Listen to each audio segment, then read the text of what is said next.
Судьба преподносит тяжелейшие удары, с которыми может справиться лишь сильный духом человек. В каждом из них видны лица, характеры и судьбы людей, которые жили и творили на бис. Дорогой маэстро, 1000 спасибо, что вы живете и здравствуете. Серафим Попов, редактор журнала «Северная звезда».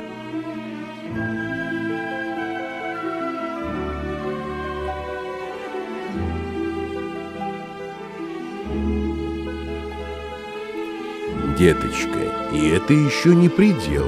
Давайте работать дальше.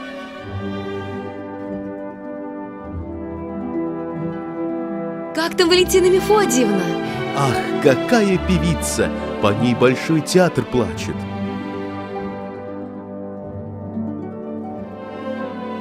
Кардебалет – это лицо театра. Ольга Каханчук, прима-балерина музыкального театра Коми АССР. Всех больше! Я вас прошу купить пуанты. Без них я не могу жить. Из письма к замминистру культуры Пановой от ученицы 10 класса Инны Чуистовой.